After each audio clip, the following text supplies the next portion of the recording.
자, 오늘 새벽에 있었던 경기였습니다. 아틀레티코 마드리드와 맨체스터 유나이티드의 경기. 이 경기가 뭐 최근 이 두 팀은 뭐 리그 순위랑 별개로 가장 최근 리그 경기에서 또 승리를 거뒀기 때문에 생각보다 재밌을 수 있겠다라고 생각하신 분들이 많을 거예요. 경기 초반에만 하더라도 아틀레티코 선수들이 막 압박 가하면서 하니까 그치 이 템포가 챔스지 이 생각하면서 좀 보셨을 팬들이 많았을 것 같아요. 저는 이제 이거 다시 보기로 봤는데 존나 힘들었습니다. 솔직히 힘들었어요. 저는 동시간대에 중계가 있었어요. 벤피카 아약스. 엄청 재밌었어요. 재밌었어요 그거? 벤피카 아약스는 사실 이걸 까보기 전에 일단 턴아웃 축구 궁금해하시는 분들 많았을 거고 네. 그리고 벤피카도 감독이 최근에 바뀌긴 했거든요. 네. 근데 어쨌든 홈에서 치러지는 경기였고 그래도 역습성에 다르인 누네스 같은 선수 궁금해하시는 분들 많았을 거란 말이에요. 그래서 경기 재밌었는데 저는 맨유 아틀레티코는 이거 맨 처음에 딱 그 대진 잡히고 이제 오늘 같은 시간대에 치러졌잖아요. 전 별로 재미없을 것 같았습니다. 아 그래요?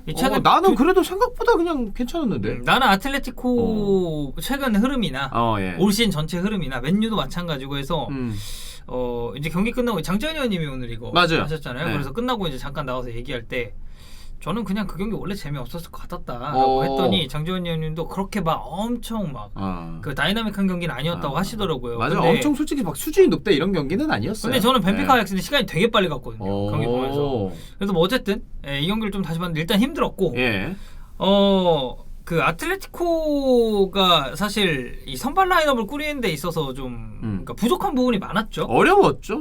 부상도 있고 징계도 있고 폼 떨어진 선수들도 있고. 그래서 저는 맨체스터 유나이티드 이날 나 이제 중계 가면서 맨 처음 선발 라인업 딱 봤는데 린델레프가 들어가 있는 거야. 맞아요. 그래서 린델레프가 우측으로 돼 있더라고. 그래서 나는 뭐지? 설마 이거 뭐 씨발 3백인가? 저도 순간 린델레프 나왔길래 이거 린델레프 바란 아니면은 린델레프 맥과이어. 최근에 맨유 팬들이 바란이랑 맥과이어 한 명에다가 린델레프를 쓰자라는 얘기가 많았거든요. 그래서 이거 린델레프가 그렇게 나오는구나 했는데 바란도 있고 맥과이어도 있네. 둘 다 있네? 그래가지고 뭐야? 그럼 지금 우측 뭐 씨발 뭐 산초 윙백으로 쓸라나 뭐 레시포드 윙백으로 쓸라나? 이거 처음에 뭐지 싶었는데 이제 린델레프가 오른쪽 풀백으로 나왔죠. 맞아요. 그래서 이제 포백으로 맨체스터 유나이티드가 나왔고 일단 뭐 경기 자체는 주앙 펠릭스의 헤더골로 일찌감치 아틀레티코가 앞서갔습니다. 근데 이제 엘란가의 동점골이 나오면서 이 결과 자체는 1대1로 이제 무승부를 기록을 했는데 시메오네 감독이 이날 이제 보여줬었던 3백. 이게 사실 아틀레티코가 물론 이제 변형 3백에 대한 시도도 시메오네가 했었는데 뭐 이렇다 할 성과를 거두진 못했고 그쵸. 그러다 보니까 4백으로 경기를 치르는 게 많았는데 이게 오늘 경기에서는 3백으로 나왔단 말이죠. 보면 이게 3백으로 나서게 된 이유가 뭐 센터백들이 전체적으로 좀 폼이 떨어진 뭐 이런 것도 있겠습니다만은 저는 개인적으로는 뭐 린델레프 오른쪽 풀백을 예상한 건지는 모르겠어요. 근데 시메오네는 헤인힐드를 왼쪽 스토퍼로 쓰고 헤날로즈를 왼쪽으로 둬서 이게 우리가 밀려서 경기하면 힘들다. 차라리 압박 가하자. 라는 생각으로 나온 게 아닐까. 헤인힐드는 사실 원래 이제 풀백을 보는 선수고 이 선수가 아무래도 스피드가 있고 하다 보니까 이 맨유 전방 자원들하고 스피드 싸움에 붙고 공간 커버를 해야 되는 상황이 나왔을 때 이걸 조금 빠른 민첩성을 통해서 커버를 하겠다. 이런 작전이었던 것 같고 저는 사실 오늘 헤인힐도 이게 실점 장면에서 빌미를 제공하는 태클을 해서 그렇지 그 장면 빼면은 괜찮았다고 보거든요. 그러니까 그런 것 같아요. 린델레프랑 헤인힐드가 결국에 오른쪽 풀백과 왼쪽 스토퍼니까 뭐 왼쪽 윙백이랑 비교하는 것까지는 아닙니다만 그래도 어느 정도 비교할 수 있다고 생각을 하는데 개인적으로 린델레프는 최근에 나오면 좋았거든요. 근데 오른쪽 풀백으로 나와서 린델레프가 가지고 있는 장점보다는 단점이 조금 더 부각이 된 느낌이고 헤인힐드는 왼쪽 스토퍼로 나서서 이 선수가 스토퍼로 갔을 때 나오는 단점들이 오히려 속도감이 있는 압박을 통해서 장점만 부각이 되다 보니까 아틀레티코의 왼쪽, 맨유의 오른쪽에서의 판정에서는 저는 아틀레티코가 왼쪽에서는 판정승을 거뒀다고 생각을 하거든요. 그리고 이날 중원도 보면은 포그바랑 프레드가 나왔잖아요. 그렇죠. 포그바는 너무 안 뛰더라. 그러니까 포그바 제가 최근에 이제 맨유 경기 할 때 포그바 그치? 포그바 포브스 선정. 포그바가 웃을 때 경기할 때 있잖아요. 솔직히 잘해. 나는 이 선수가 클래스 있는 선수라고 생각을 하거든요. 근데 프레드 포그바 조합은 최근에 뭐 부상에서 포그바가 복귀한 지 얼마 안 되기도 했지만 잘 안 쓰기도 했지만 아틀레티코 원정에서 맞는 조합일까? 라는 의문은 사실 들었어요. 그러니까 결국에 이제 사실 마티치가 이제 나중에 들어오잖아요. 그쵸. 근데 일단 저는 포그바는 활동량적인 측면에서 이 중원의 힘싸움에 그렇게까지 큰 도움이 되는지 오늘 경기에서는 잘 모르겠고 네. 일단은 좀 그래요. 나는 그냥 포그바 볼 때마다 물론 이 선수가 뭐 최근에 뭐 골을 넣은 경기도 있고 하지만 이 전체적으로 흐름을 너무 타는 선수라고 생각을 해서 그러니까 기분파죠. 좋게 말하는 게 기분파예요. 저 그래서 사실 진짜. 별로 안 좋아합니다. 저는. 사실 좋게 말하면 기분파고 네. 나쁘게 말하면은 흔히 말해서 지대로 안다고 하죠. 그런 느낌이죠. 아 그렇지. 사실 그 표현이 맞지. 네, 맞아요. 사실. 맞아요. 그래서 저는 행복한 포그바의 표정을 볼 때 무슨 생각 드는지 알아요? 아 저거 몇 경기 갈까? 다음 경기는 또 저러지 않을 텐데. 물론 이 경기 포그바가 못했다. 뭐 포그바가 이 경기 최악이었다 이렇게 보는 건 아닙니다. 포그바가 잘해준 부분도 있는데 좀 걱정된다 이런 느낌인 거고. 아틀레티코가 5-3-2 들고 나왔잖아요. 근데 이게 5-3-2로 두 줄 수비를 쓰면은 5명, 3명을 쓰기 때문에 이 두 줄 수비 위쪽에 측면 양쪽이 벼요. 그러면은 맨유가 양쪽 벼. 오른쪽 풀백들이 좀 전진하고 잠에서 깬 지 얼마 안 돼가지고 축구 보고 그래서 그래요. 오른쪽 풀백들이 좀 전진하고 좌우 전환이 됐으면 이거 저는 공략하는데 그렇게 어려움을 겪지 않았을 거라고 생각을 하거든요. 오늘 아틀레티코 마드리드의 3미들 조합이 주전 조합은 사실 요렌테 정도는 나왔습니다만은 에레라 오랜만에 나왔죠. 그리고 이제 콘도그비아 나왔죠. 그러니까 주전 선수들이랑 좀 거리가 먼 선수들이 나왔단 말이에요. 그래서 공략이 좀 더 쉬울 거라고 생각을 했는데 오히려 메뉴가 좀 당했죠. 맞아요. 70분 정도까지는. 그러니까 일단은 그 헤인일드 쪽은 이제 공략을 했어야 되는데 그 부분에 있어서 좀 어려움을 겪었고 맞아요. 아무래도 여기서는 뭐 저희가 잠시 뒤에 또 이야기를 하겠지만 레시포드의 폼 자체가 굉장히 아쉬웠습니다. 약간 탈곡기 예고인가요 지금? 그렇죠. 사실 레시포드 오늘 졸라 못했으니까. 맞잖아요. 맞아요. 네, 레시포드 졸라 못했으니까.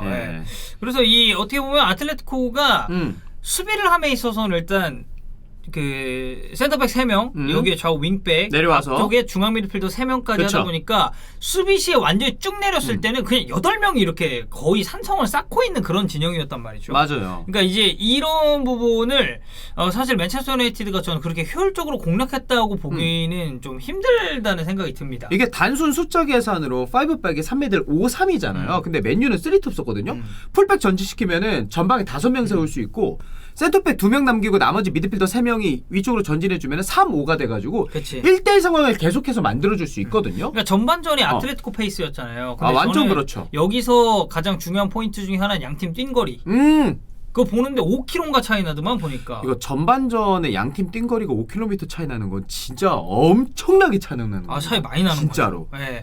그래서 이제 아무래도 이 5백을 썼는데 공격적으로 윙백을 올리지 않았을 때 아틀레티코 뭐 역습을 전개할 때 그러니까 특히나 그러니까 내려앉았다가 역습으로 팍 치고 나갈 때는 자연스럽게 윙백이 빠른 트랜지션을 보여주지 않으면 숫자는 맞아요. 적을 수밖에 없거든요. 그쵸. 근데 이 적은 숫자의 선수들로 얼마만큼 효율적인 역습을 전개할 수 있느냐가 포인트인데 저는 이 점에 있어서는 주앙 펠릭스가 그래도 나름 괜찮은 역할을 해줬다고 봅니다. 그러니까 저는 개인적으로 오늘 경기가 아틀레티코 입장에서는 좀 아쉬울 수도 있잖아요. 골대 2번이나 맞추고. 근데 좋은 거 생각하면은 왼쪽 윙백으로 출전한 헤날로지랑 왼쪽 측면의 주앙 펠릭스가 속도감도 좋고 압박에 대한 타이밍이 너무 좋다 보니까 이게 공을 뺏어냈을 때 미드필더 숫자들의 지원도 좀 부족했어요. 내려앉다 보니까. 그럼 주앙 펠릭스가 혼자 다 해야 되거든. 그치. 근데 혼자 다 하더라고. 주앙 펠릭스가 괜찮아. 그래서 올 시즌에 펠릭스 기용 안 하고 이제 그리즈만 수아레스를 많이 썼죠. 했을 때 시메오네가 그래서 욕을 먹은 거거든요. 왜 펠릭스 안 쓰냐고. 맞아요. 근데 어쨌든 펠릭스가 이날 나와서 선제골도 넣고 헤딩골도 존나 개멋있게 넣었잖아. 그거 약간 그 느낌 나지 않아요? 나랑 똑같은 느낌을 받았네. 아마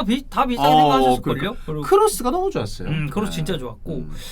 근데 어쨌든 맨체스터 유나이티드가 후반전에 교체 카드나 이런 전술 변화를 통해서 결국에는 분위기 교체 반전에 성공을 했고 이 마티치 들어오고 완비사카 들어오고 텔레스가 들어옵니다. 65분에. 그리고 75분에 엘랑가가 이제 투입이 되는데 뒤에는 또 링가드까지 해서 5명 다 사용하죠, 맨유가. 근데 저는 여기서 완비사카 들어오는 거 보고 그런 생각을 했어요. 뭐죠? 얼마나 눈에 안 차거나 기량이 안 좋으면 린델레프를 오른쪽 풀백으로 쓸 정도로 완비사카라는 선수가 있음에도 왜냐면은 벤치에 완비사카랑 달로랑 다 있었어요. 그러니까 그래서 이 둘의 몸 상태가 얼마나 정상적이지 않기에 린델레프를 우측 풀백으로 쓰는 생각을 했을까. 그리고 이따 저희가 탈곡기 예고였지만 저는 이 경기 솔직히 린델레프가 잘한 건 아닙니다만은 너무 못한다. 왜 오른쪽 풀백에 왜 써 정도까지는 아니거든요. 왜냐면은 레시포드 때문이에요. 이거는 탈곡기 때 또 말씀드릴 건데 그만큼 오른쪽 풀백에 있어서 아쉬운 게 많은 거죠, 랑닉 입장에서. 그렇죠. 네. 그래서 뭐 결국에는 75분에 투입된 엘랑가가 이 부패에 또 심트 패스를 받았고 여기서 이제 헤이닐두가 약간의 성급한 태클이 나오면서 이게 그대로 통과가 됐죠. 맞아요. 그리고 이 장면에 있어서 오블락 선수도 자, 근데 뭐 저는 그냥 단적이 이 장면만 놓고 오블락을 비판하고 싶지는 않습니다. 근데 오버럭이요? 네, 오블락. 네. 저도 이제 네. 원래 이 시간대는 다 정상이 그렇지. 아니에요. 저희는 알잖아요. 네. 근데 오블락은 이제 올 시즌 전체로 놓고 보면은 당연히 비판을 받아야 될 1순위 중에 한 명이라고 생각을 합니다만 네. 이 1대1 장면에서는 저는 그 장면에서는 니어포스트 쪽으로 좀 방어를 하는 게 맞다라고 생각을 해서 마냥 중앙에 서 있을 수만은 없어요. 그렇다고 해서 파포스트만 지키고 있을 수도 없는 노릇이고. 키컨 했어야 된다. 키컨 잘해야지. 했어야죠. 그렇지. 네. 키컨 잘했어야 되는데 키컨을 잘 못했고. 그래서 오블락과 1대1 장면에서 엘랑카가 굉장히 템포 빠른 슈팅으로 나는 이거 완전히 임팩트가 좋았던 슈팅이라고 생각 안 하거든요. 저도 그렇게 생각해요. 네, 근데 구석으로 잘 들어갔고 결국은 맨체스터 유나이티드가 좀 웃을 수 있었던 이번 경기였죠. 원정에서 1대1 무승부를 기록을 했으니까. 이게 원정 다득점이 없어졌다 해도 무승부를 기록하고 가는 거잖아요. 그러니까 막 두 골 2대2 무승부 이런 거 아니면은 메뉴가 굉장히 유리한 상황이고. 오늘 네. 이 벤피카 아약스도 2대2죠. 벤피카가 이제 네. 아약스가 2대1로 앞서가다가 이거 골을 예. 먹혔거든요. 맞아요. 그러면서 이제 2대2가 됐는데 네. 아약스 입장에서는 졸라 아쉽죠. 그쵸. 이길 수 있었던 경기 비긴 건데. 네. 근데 그래도 큰 틀에서 보잖아요. 그럼 아약스가 유리합니다. 원정 간 왜냐면 거니까. 2차전 홈이니까. 맞아요. 근데 맨유도 지금 보면은 기세적인 부분이나 2차전의 일정을 생각해 보면 조금 더 유리하긴 해요. 예, 그러니까 그런 단적인 이 두 판을 놓고 보면. 근데 이게 그렇죠. 또 양 팀의 디테일한 향후 일정을 놓고 보면 또 얘기가 약간 달라지긴 하거든요. 그건 저희가 이제 뒤쪽에서 다룰 거니까 네. 그때 한번 보도록 하고. 네. 예, 어쨌든 원정에서 비겼다는 점 그리고 이 2차전이 홈에서 이제 또 치러진다는 점은 맨체스터 유나이티드 입장에서 야 그래도 이 정도 1차전이면 결과적으로는 마무리 뭐 나쁘지 않다. 그렇죠. 네. 그리고 아틀레티코 팬들에게는 진짜 쉽지 않은 상황인 거 맞습니다만은 안필드 원정에서 좋은 기억을 한번 만들어낸 적이 있으니까 그쵸. OT 원정에서 한번 뭔가를 만들어낼 수 있다라는 자신감이 저는 아예 없다고는 생각하지 않아서 네. 이 2차전도 저희가 딱 뭐 메뉴가 너무 쉬워 보인다 이렇게 말씀드리기 좀 어려울 것 같습니다. 어렵지. 예.